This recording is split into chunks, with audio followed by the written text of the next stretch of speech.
کہ نبی مکرم علیہ الصلوۃ والسلام کا فرمان گرامی ہے کن فی الدنیا کأنک غریب او عابر السبیل. سبحان اللہ، اللہ اکبر کبیر. نوجوان یہی بات سمجھ لے کہ یہ دنیا جو ہے یہ 4 دن کی ہے، یہاں پہ وہ اجنبی ہے، ہمیشہ نہیں رہنا.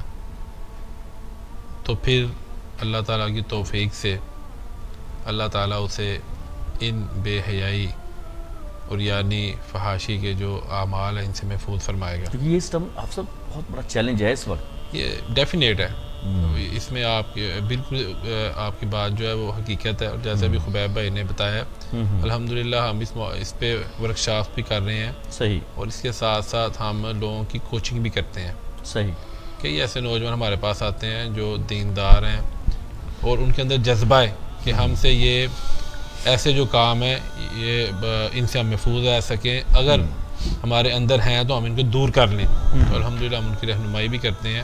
لیکن اصل چیز پھر وہی آ جاتی ہے جعفر بھائی کہ جب تک آپ کے دل میں اللہ تعالیٰ کی خشیت، اللہ تعالیٰ کا خوف پیدا نہیں ہوگا تب تک آپ اپنے آپ کو ان چیزوں سے محفوظ نہیں کر سکیں گے. اور دوسری بات جی، آپ کی کمپنی، آپ کی صحبت، الرجل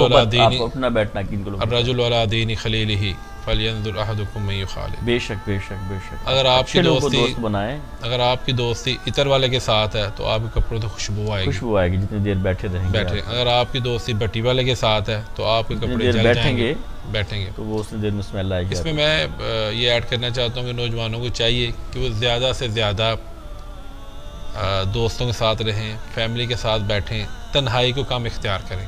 ٹھیک ہے، دوست بھی اچھے ہوں، دوست بھی اچھے ہوں، ان کے ساتھ بیٹھیں، اپنے ساتھ بیٹھیں، فیملی کے ساتھ بیٹھیں. تنہائی میں کیونکہ تنہائی کا یعنی کوشش کریں کہ تنہا رہیں ہی نہ، تنہا کم سے کم رہیں اور اپنے اندر اس احساس کو پیدا کریں کہ ہم اللہ کے سامنے کھڑے ہیں. اللہ والی بات یہاں پہ بھی اللہ اکبر کر دیں. اور یہ بھی احساس اپنے اندر پیدا کریں کہ ہم نے اللہ کے سامنے پیش ہونا ہے، ہم نے اللہ کے سامنے کھڑے ہونا ہے، تاکہ جب یہ جو چیزیں آپ کے اندر جب پیدا ہو جائیں گی تو پھر امید ہے کہ اللہ تعالیٰ ہمارے نوجوانوں کو ان تمام جو ہمارے معاشرے میں بے حیائی کے عناصر ہیں ان سے اللہ تعالیٰ انہیں محفوظ رکھے گا. اور اس کے ساتھ ساتھ میں نوجوانوں کو آپ کے اس پروگرام کے توسط سے پیغام دینا چاہتا ہوں جی کہ آپ صحابہ کرام رضوان اللہ علیہم اجمعین کی سیرت کو ضرور پڑھیے.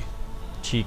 صحابہ کرام کی جو سیرت ہے وہ ہمارے لیے مشعل راہ ہے، اور اس میں بھی بالخصوص ایسے جو لوگ ہیں جو صحابہ کرام کی شان، ان کی عظمت کو کم کرنے کی کوشش کرتے ہیں، ان کا بھی محاسبہ کریں. ٹھیک ہے. اور آپ جب صحابہ کی سیرت کو پڑھیں گے، مسند علماء سے آپ سیکھیں گے تو آپ کو پتہ چلے گا کہ صحابہ کرام تمام کے تمام پکے سچے ٹھکے مومن ہیں.